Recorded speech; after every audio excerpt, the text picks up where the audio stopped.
Why yes, I am wearing a dinosaur shirt, and if you haven't subscribed yet, you're going to subscribe to me now, just because of that.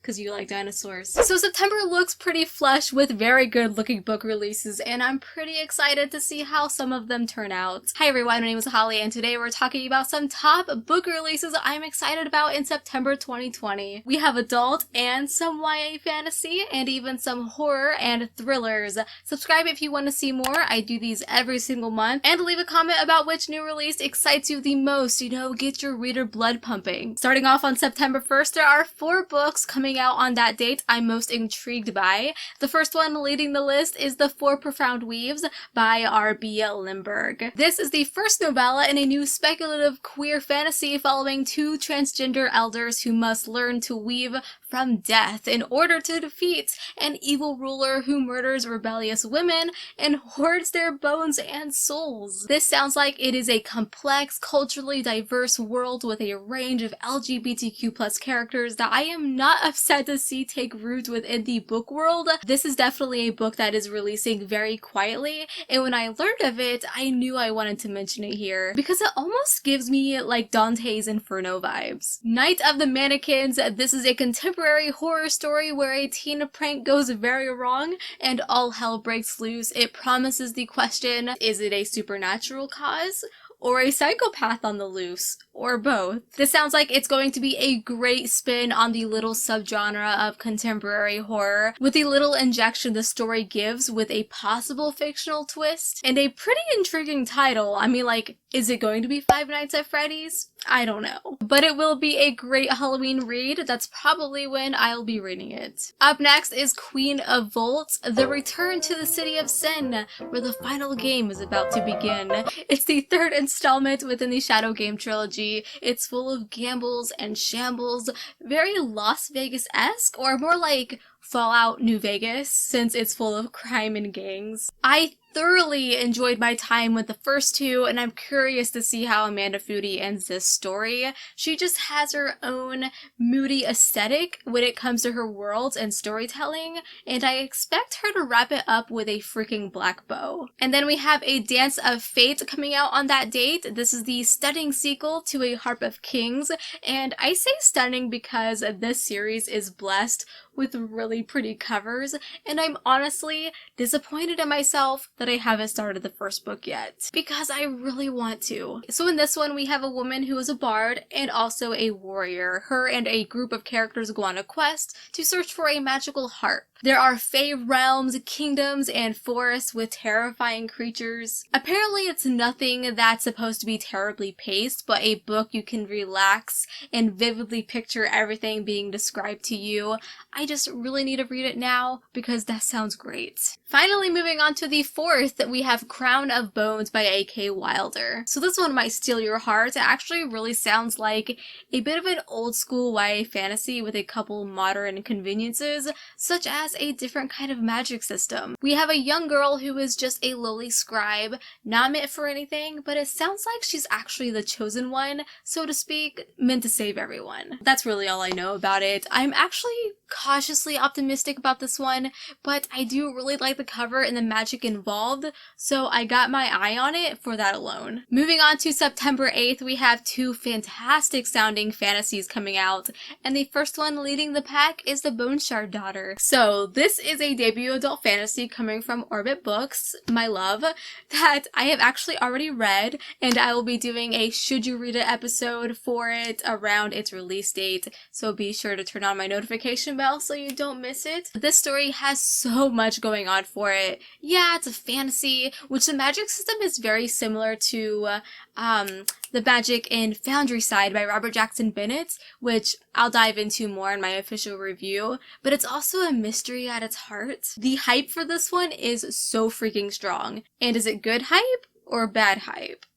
I'll tell you soon. And the second novel I'm most interested in on the 8th is Master of Poisons. This is a new high fantasy novel coming from Tor that is awash in the rhythms of folklore. This book sounds like Game of Thrones set in Africa. Its aesthetic overall honestly sounds really compelling. It's following a character who is the right-hand man and spy master for the Lord of the Empire, and a woman who is training to be a powerful griot. It's set in a world full of sorcery and floating cities and kindly beasts. The appeal for this one is strong for us fantasy fans for sure. September 15th is a great day for releases. We have 4 on my list. And the first one is The Trouble with Peace by Joe Abercrombie. The First Law universe is perhaps one of the biggest, most well-deserving of accolades fantasy series out there. And Joe Abercrombie has taken on a lot of grim conflicts in this world,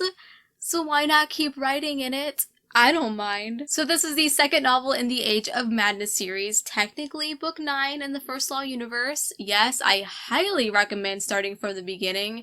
If you don't, you're going to miss out on a lot of revelations. I'm dying to have this book in my hands. If you want to prepare for it, I have a whole beginner's guide to Joe Abercrombie if you want to check it out. I'll link that video down below for you. It'll tell you how to read all the books in order, so I got your back. Up next, we have Horrid by Katrina Lino.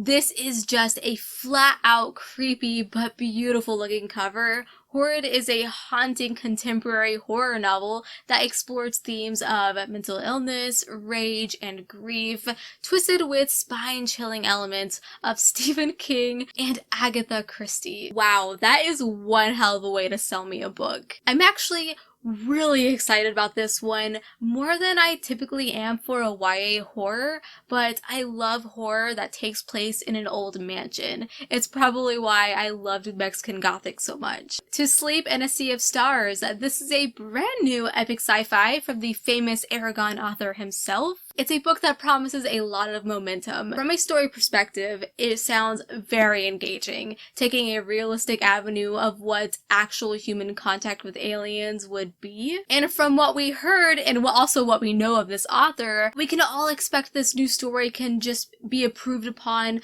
the already great storytelling this author has the potential to create. I will actually be doing a Should You Read It episode for this one as well very soon, around its release date. So just another reason to subscribe, honestly. And then we have The Afterlife of the Party. This one actually sounds funny. It's following a young girl who goes to this party one night, which she didn't even want to go to in the first place, and the lead singer of the band that is playing there bites her, which leads her to being chased down by a bunch of angry vampires. So yes, this is a paranormal, urban fantasy sounding story. It's definitely wearing the genre on its sleeve. It almost seems more on the humor side of things. The synopsis has a lot of snark to it. September 22nd is packed with books, 3 in particular I'll be talking about, the first one being The Seventh Perfection. So this is a novella that's supposed to be a mind-bending fantasy puzzle box. I'm intrigued on what kind of story this author intends to tell, and of course, I'm down for a puzzle-based fantasy book. Even the structure of the book sounds interesting. Each chapter is the other side of someone's dialogue with our protagonist, so we have a young girl held in high esteem within the society for having perfected the 7 skills, whatever the heck that means, as she sets about uncovering the truth of the story behind the ascension of the god in her world.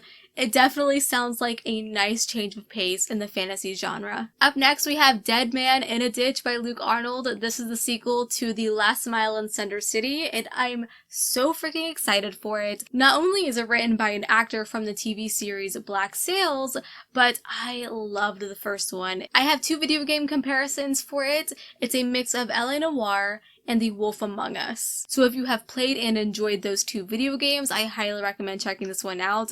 It's following Fetch, who is basically a detective in this world full of creatures, and he helps whoever is in need of it. This does kind of sound like a companion book to the first one. Maybe it has its own story, I don't know, we'll see, but I'm very hyped for it. And then we have The Left-Handed Booksellers of London, a very interesting title. This is a mix of genres actually, coming from the famous Garth Nix himself, itself. We have fantasy, historical fiction, and a bit of supernatural crime drama as well. It's set in an alternative world in 1983. We meet Susan, about to go to London and live on her own before art school. Along the way, she runs into a mysterious young man named Merlin who saves her from supernatural peril. I think it's a very promising sounding, and I'm sure readers are excited to be immersed in this new mysterious world by this author. The final two books I'll be talking about today all come out on the 29th, and we are going to be starting with Deadly Education by Naomi Novik. This is one of the most hyped books on this list, and I will be reading it when I get it for that reason. Now, I didn't like Uprooted at all, and I've always said I would be willing to give this author a second chance,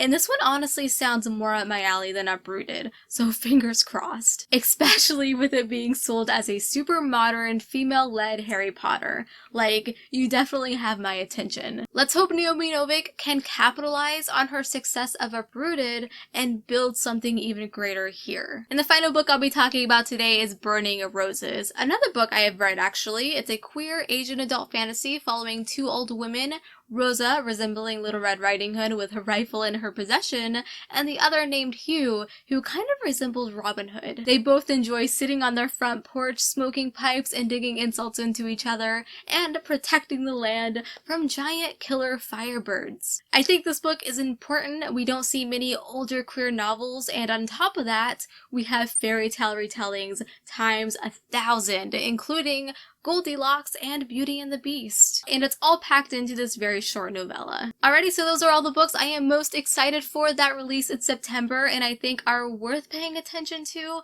And of course, I want to hear from you in the comments. What are you most looking forward to? And of course, if you possibly learned about a new book today that you didn't know before, clicking the thumbs up button really helps me out. Subscribe if you're new, follow me on social media, everything is linked down below, and until we meet again, happy reading.